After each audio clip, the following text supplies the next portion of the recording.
वो बोले बेटा तुम्हारी इस घर में अब कोई जगह नहीं है, अब ये घर तुमको नहीं रख सकता, अब तुम यहाँ से जा सकते हो। बोले कोई बात नहीं, हम चले जाएंगे। जड़ भरत जी महाराज चले गए, घर से निकल गए। और देखो जड़ भरत जी का शरीर कैसा है पता है, भले ही झूठा खाते हैं, भले ही इनकी कोई वैल्यू नहीं है, भले ही इनका कोई सम्मान नहीं करता, लेकिन फिर भी इनका शरीर बहुत हट्टा कट्टा है, बहुत मजबूत है, बहुत सुंदर शरीर है। और इनका एक स्वभाव है कि जब भी ये आगे चलते हैं तो 5 कदम आगे की दूरी देख के चलते हैं। यदि पैरों के नीचे कोई चींटी आती है तो ये उसको मारते नहीं, कोई चींटा आता है तो उसको मारते नहीं, कोई जीव आता है तो ये उसको बचा देते हैं। ये जड़ भरत जी का स्वभाव है कि ये चाहते हैं कि हमारे शरीर से कोई भी पाप नहीं होना चाहिए। हुआ क्या महाराज, राजा की आज्ञा मान करके, पिताजी की आज्ञा मान करके जड़ भरत जी महाराज आगे चलने लगे। उधर से सिंधु देश के राजा रघुगण की एक पालकी आ रही थी और उस पालकी में राजा रघुगण बैठ के आ रहे थे। 4 कहार उस पालकी को ला रहे थे। 4 कहारों में से एक कहार की तबीयत खराब हुई, स्वास्थ्य खराब हुआ, तो उसने बोला कि राजन अब मैं पालकी चलाने लायक नहीं हूँ, अब मैं पालकी नहीं चला सकता। तो राजा ने आज्ञा दी कि ये पूरा राज्य मेरा है, तुमको जो भी जहां भी कोई दिखाई दे जाए उसको पकड़ के पालकी में लगा लो। महाराज आगे से जड़ भरत जी दिखाई दिए, इतना हट्टा कट्टा शरीर लिए हुए जब दिखाई दिए तो तीनों कहारों ने, 4 कहारों ने इनको बुलाया। बोले भैया इधर आओ। जड़ भरत जी महाराज गए, बोले भैया क्या बात है बताओ। बोले हमारा एक कहार है, पालकी ढोने वाला हमारा साथी है, अब इससे पालकी ढोई नहीं जाती, इसको तबीयत, इसका स्वास्थ्य अच्छा नहीं है, राजा की आज्ञा है कि आप ही पालकी ढोएं। और आप इस राजा के राज्य में रहते हैं, इसलिए आपका ये अधिकार है, आपका ये कर्तव्य है कि आपको राजा की पालकी ढोनी ही पड़ेगी, आप उससे मना नहीं कर सकते। जड़ भरत जी का महाराज जो स्वभाव था शिवोहम वाला, बोले मुझे पालकी ढोने में कोई तकलीफ नहीं है, मैं पालकी ढो सकता हूँ। पालकी के नीचे लग गए और पालकी को लेके जैसे ही आगे चले, जड़ भरत जी का स्वभाव है कि कोई भी जीव पैरों के नीचे नहीं आना चाहिए। आगे एक जीव को देखा, चींटी को देखा, उन्होंने पैर को ऊपर उठाया और जैसे ही पैर को उठाया तो आप समझ सकते हैं कि पालकी उठाने वाला जब झटके से पैर उठाएगा तो पालकी में बैठने वाले का क्या हाल होगा। यही हुआ, रघुगण को बड़ा तेज झटका लगा और उसने कहा क्या भाई पालकी चलाना ठीक से नहीं जानते हो। तो 3 कहार बोले महाराज हम तो ठीक से जानते हैं, कि चौथा जो आया है ये पालकी ठीक से चलाना नहीं जानता। जड़ भरत जी चुप रहे, कुछ नहीं बोले। थोड़ी सी आगे और चले, फिर किसी जीव को देखा, फिर किसी चींटी को देखा, फिर पैर को उठाया, तो दूसरी बार पैर झटके से उठाया, राजा रघुगढ़ का सिर पालकी में पड़ा। राजा रघुगढ़ ने कहा इतना मोटा ताजा शरीर लिए हुए घूमते हो, क्या तुमसे पालकी चलाना ठीक से नहीं आता। फिर भी जड़ भरत जी महाराज कुछ नहीं बोले, फिर चलते रहे। तीसरी बार जब आगे गए तो तीसरी बार आगे जाकर के कोई चींटी, कोई जीव, कोई उनके पैर के नीचे आने वाला था। उन्होंने जैसे पैर को उठाया, राजा रघुगण को क्रोध आ गया और कहा ऐसा लगता है मानो तुम जीवित ही मुर्दे के समान हो, तुमको पता नहीं कि तुम कौन से राजा की पालकी चलाते हो। मैं ऐसी तुम्हारी दवाई करूंगा, ऐसी तुम्हारी चिकित्सा करूंगा कि जीवन में कभी ये पैर उठाने का चक्कर छोड़ दोगे, भूल जाओगे। महाराज जड़ भरत जी ने जैसे ही ये बात सुनी, कंधे पे पालकी है, राजा ऊपर है, जड़ भरत जी नीचे हैं और रघुगण जैसे अभिमानी की बातों को जड़ भरत जैसे ज्ञानी सुन रहे हैं। मन में आया कि मैंने यदि इनको कोई जवाब नहीं दिया तो कल दुनिया के लोग ये कहेंगे कि रघुगण जैसे अभिमानी को जड़ भरत जैसे ज्ञानी ने समझा नहीं पाया। कैसे थे जड़ भरत जो रघुगण के अभिमान को समाप्त नहीं कर पाए। तो बस महाराज उसी स्थिति में खड़े हो गए और कहा राजन आपने क्या कहा कि आपको पालकी चलाना ठीक से नहीं आता। हाँ राजन, आज तक मैंने कभी पालकी चलाई नहीं, पालकी चलाना मेरे से ठीक से नहीं आता, ये सत्य बात है। दूसरी बार आपने कहा कि इतना मोटा ताजा शरीर लेके घूमते हो, पालकी चलाना नहीं जानते। तो कहा राजन ये मोटा होना, पतला होना, लंबा होना ये शरीर का धर्म है, ना तो इसको मैं रोक सकता ना तो इसको आप रोक सकते। तो आपने कैसे कह दिया? और तीसरी बार आपने कहा कि आप तो जीवित ही मुर्दे के समान मालूम चलते हो, ऐसी दवाई करूंगा, ऐसी चिकित्सा करूंगा कि याद करोगे। अरे राजन, जिंदा होना, हानि लाभ, जीवन मरण, यश अपयश विधि हाथ। जब सब कुछ उनके हाथ है तो जन्म लेना, मरना, मौत के मुंह में जाना, मौत से बाहर निकलना, सब कुछ उनका ही तो है। तो आप मेरी क्या दवाई करोगे? और राजन एक बात बताओ, हमने गेहूं को पीसा, गेहूं को पीस के आटा बना दिया, आटा को पीस के मैदा बना दी, मैदा को पीस के तुम क्या बनाओगे? अरे राजन, हमने फूल से इत्र बनाया और फूल को खींचा, उसे इत्र बना दिया, अब तुम इत्र से क्या बनाओगे? जैसे ही ये बात राजा रघुगण ने सुनी, राजा रघुगण का माथा चकरा गया। राजा को लगा कि मानो कहीं भगवान कपिल ही तो मेरी परीक्षा लेने नहीं आ गए। राजा को लगा कहीं महाराज सुखदेव ही तो मेरी परीक्षा लेने नहीं आ गए। उनको लगा कि कहीं भगवान राम ही तो मेरी परीक्षा लेने नहीं आ गए। राजा रघुगण हाथ जोड़ के महाराज विनम्र हो गए, राजन मेरे से बहुत बड़ी गलती हुई। राजन पालकी से नीचे आ गए, मैं आपके प्रणाम करता हूँ। बाबा तुम भगवान कपिल तो नहीं, कहीं आप भगवान श्री राम तो नहीं, कहीं आप सनक सनंदन सनातन सनत कुमार तो नहीं, कहीं आप बारह का रूप लेकर के तो नहीं आ गए, कहीं आप भगवान वामन तो नहीं, आप वास्तव में है कौन? जैसे ये बात पूछे तो जड़ भरत जी को और थोड़ा सा मौका मिल गया। उन्होंने कहा राजन, ये एक और गलती आप कर रहे हो जो मुझसे पूछते हो कि हम कौन हैं। ये और गलती करते हो। अरे जो तुम हो वो मैं हूं, जो मैं हूं वो तुम हो। वो आत्मा तुम्हारे अंदर है, वही आत्मा मेरे अंदर है, और वही आत्मा इस पूरे जगत के अंदर है। महाराज एक बात बताइए, गंगा जी से हम जल लेकर के आए और वो जल को कुत्ता झूठा कर दिया, तो क्या उस जल को पूजा में लोगे? पूजा में लोगे उस जल को? उस जल में सुअर मुंह मार दिया, क्या उस जल को पूजा में यूज करोगे? बताओ, करोगे कि नहीं करोगे? नहीं करोगे। और गंगा में तो कितने सुअर मर के आ रहे हैं रोजाना, फिर भी उसमें स्नान कर रहे हो कि नहीं? तो वो भी तो गंगा है, फिर उसको क्यों नहीं यूज करोगे? उसका उपयोग क्यों नहीं करोगे? वो भी तो गंगा है, गंगा कभी अशुद्ध होने वाली तो नहीं है। तो फिर घर में ला करके एक बोतल जल को सुअर के झूठे होने से हम यूज क्यों नहीं करते? जबकि गंगा में तो कितने गधे, कितने सुअर, कितने पशु मर के आ रहे हैं, फिर भी हम उसमें जाके स्नान करते हैं। क्यों? आखिर ऐसा क्यों है कि छोटा जल अशुद्ध हो जाता है और बड़ा जल अशुद्ध नहीं होता? कारण क्या है? कारण ये है महाराज कि जो गंगा का जल है वो गंगा का अंश है। कौन है? अंश है। ईश्वर अंश, जीव अविनाशी।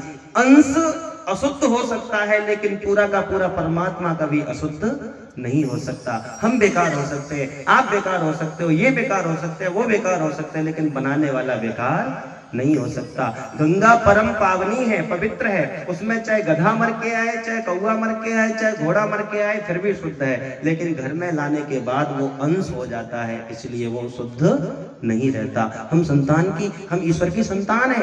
आप कहते हो कि मैं तुम्हारी दवाई करूंगा, मेरी चिकित्सा करूंगा। अरे राजन, जो तुम हो वही तो मैं हूं, जो आत्मा मेरे अंदर है वही तो तुम्हारे अंदर है, जो आंखें मेरे अंदर है वही तो तुम्हारे अंदर है। तुम मेरे को क्या चिकित्सा करोगे? तुम मेरे को क्या दवाई दोगे? तुम्हारे पास मेरा क्या इलाज है? तुम मेरा क्या कर सकते हो?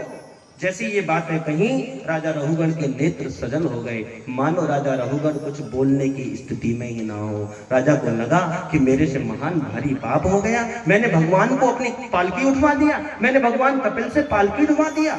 अरे भगवान, मैं क्षमा चाहता हूँ, मुझे क्षमा करो, लेकिन मुझे करना क्या चाहिए, मुझे थोड़ा बताओ। तब भगवान कहते हैं, तब राजा जड़ भरत जी कहते हैं, राजन हमने चूल्हे को रखा, हमने बर्तन को रखा चूल्हे पे, और बर्तन में डाला पानी, पानी में डाला चावल, और बर्तन के नीचे लगा दी आग। आग का संबंध किससे है? आग का संबंध किससे है? आग का संबंध है बर्तन से, और बर्तन का संबंध है पानी से, और पानी का संबंध है चावल से। आग से पहले बर्तन गर्म हुआ, बर्तन से पानी गर्म हुआ, पानी से चावल गर्म हुआ, चावल पक करके तैयार हो गया। तो जड़ भरत जी ने कहा, अच्छा एक बात बताओ, यदि हमने बर्तन में पानी डाला और पानी में चावल की जगह पत्थर डाल दिए, तो क्या वो पत्थर कभी पक करके तैयार होगा? बोले नहीं महाराज, पक के तैयार तो नहीं होगा। बोले राजन, ये जो पालकी है, ये पालकी है पृथ्वी का पहला टुकड़ा, और राजा रघुगण है पृथ्वी का दूसरा टुकड़ा, और जड़ भरत है पृथ्वी का तीसरा टुकड़ा बोले राजन, पालकी में बैठने वाले को बोझ नहीं लगता, पालकी चलाने वाले को बोझ लगता है। ये भागवत कथा है। इसके ऊपर हम कितने भी ग्रंथ रखते जाएं, सबसे ज्यादा वजन कहाँ होगा? सबसे नीचे वाले पे होगा।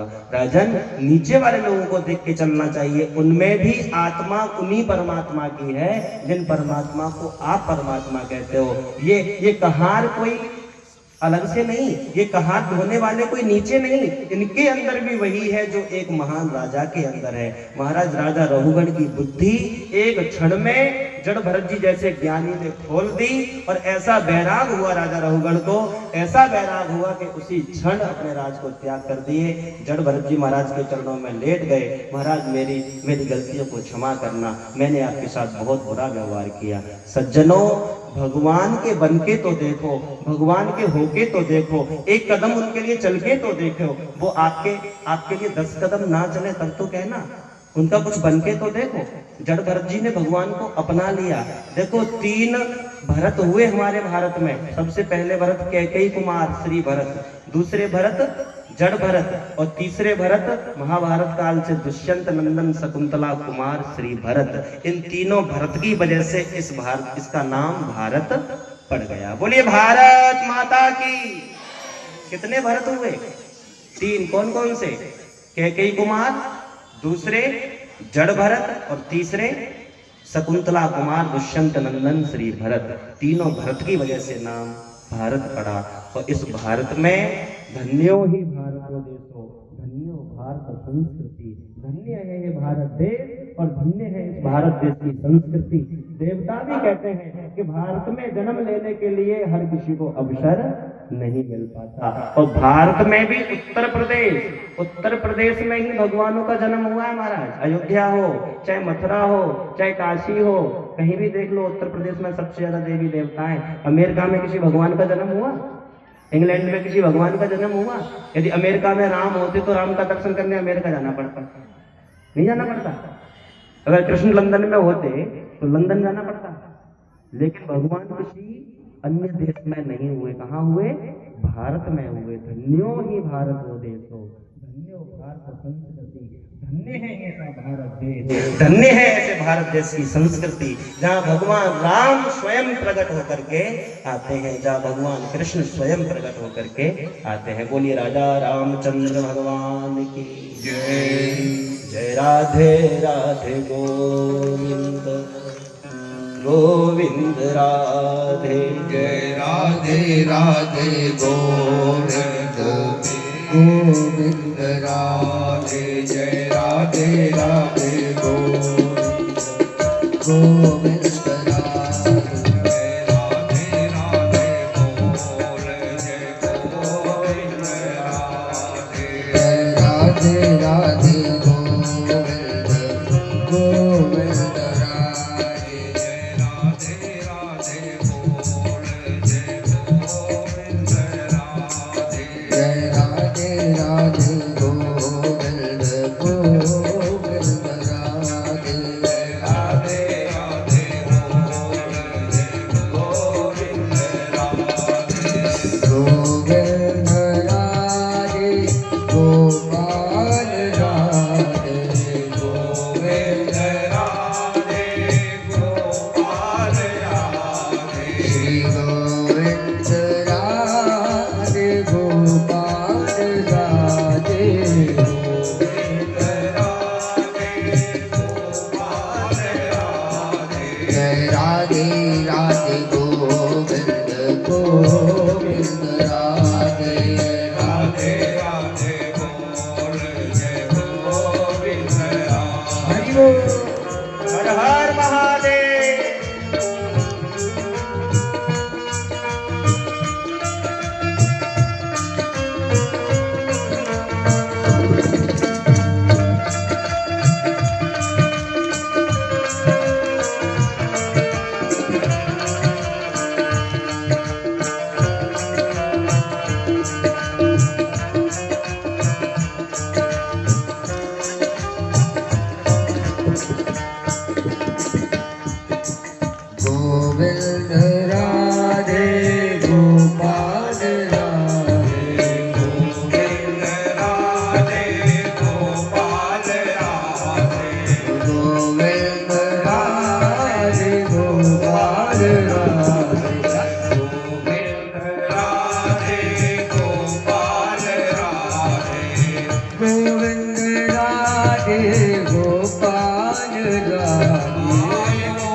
राधे राधे गोविंद गोविंद राधे राधे राधे गोविंद गोविंद राधे श्याम किशोरी श्याम से मिला रे श्याम किशोरी श्याम से मिला जय राधे राधे गोविंद गोविंद राधे जय राधे राधे गोविंद गोविंद राधे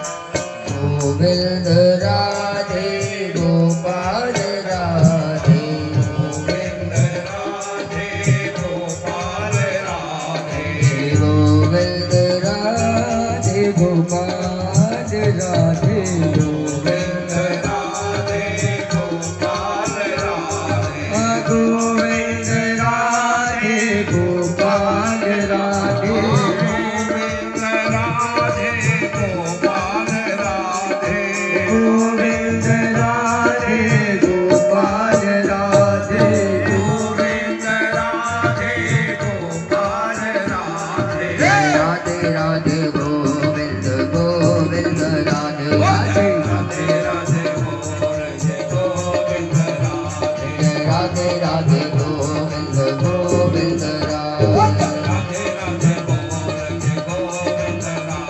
राधे राधे राधे गोविंद गोविंद राधे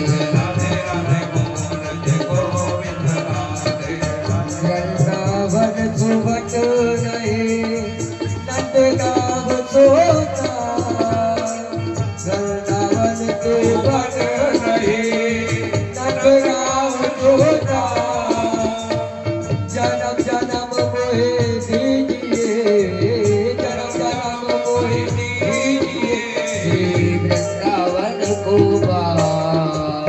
वृंदावन को जय राधे राधे गोविंद राधे राधे गोविंद राधे राधे राधे राधे गोविंद गोविंद राधे राधे राधे राधे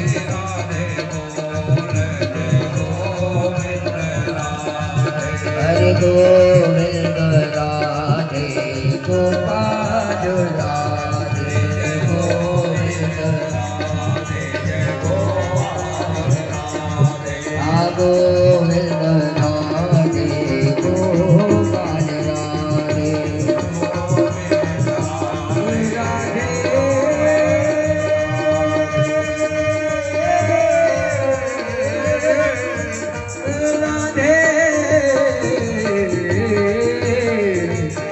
राधे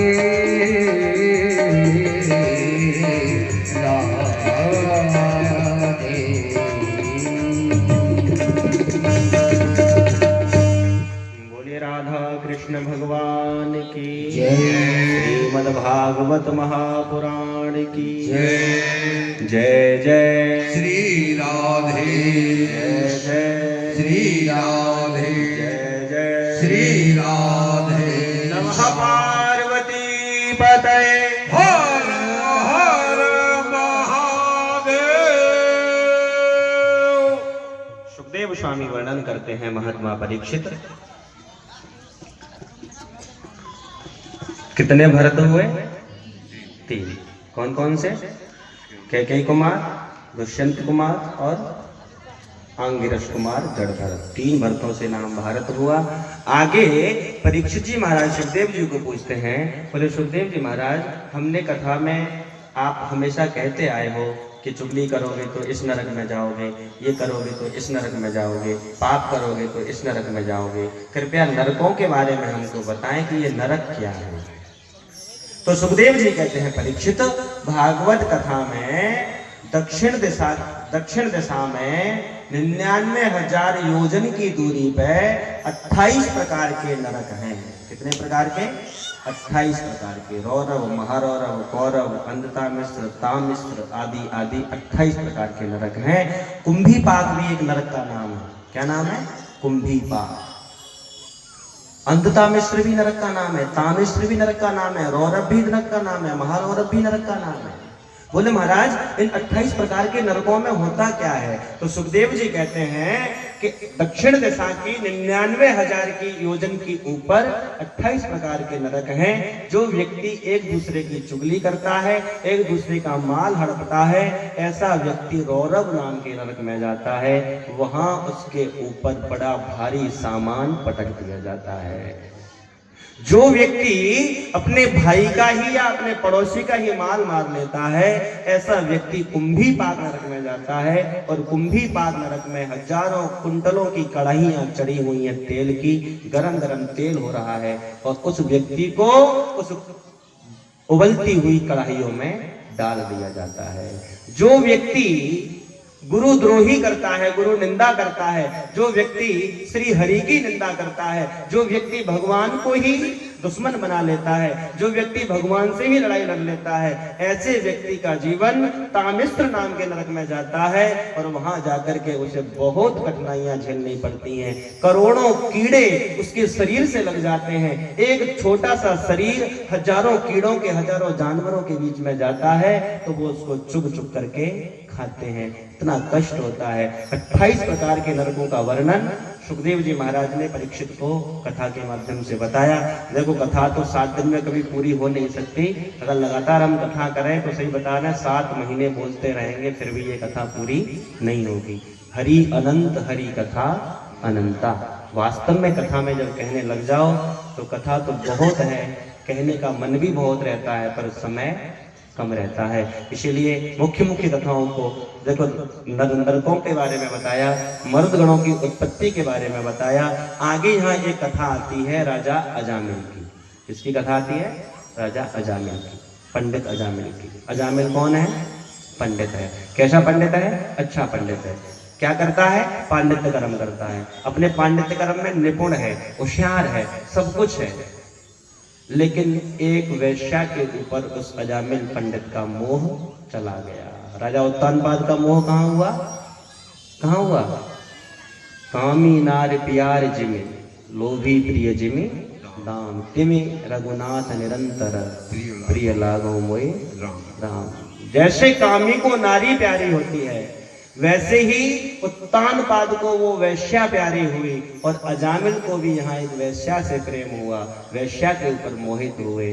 और अजामिल नाम के पंडित जी वैश्या को घर पे ले आए। और वैश्या जब घर पे आई तो कल भी हमने आपको बताया था, वैश्या को तुम्हारी सुंदरता नहीं चाहिए, वैश्या को तुम्हारा शरीर नहीं चाहिए, वैश्या को क्या चाहिए? तुम्हारी संपत्ति, तुम्हारा धन चाहिए।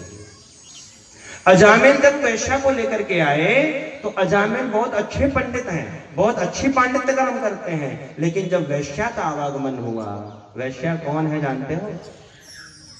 वैश्या कहाँ रहती है जानते हो? वैश्या कहाँ रहती है? वैश्या यानी अविद्या। अविद्या का वास कहाँ है? 14 जगह है। कौन कौन सी 14 जगह? 5 ज्ञानेंद्रियां, 5 कर्मेंद्रियां, मन, बुद्धि, चित्त और अहंकार। ये 14 जगह कौन रहती है? अविद्या। अविद्या यानी वैश्या, यानी कि जिस व्यक्ति की इंद्रियां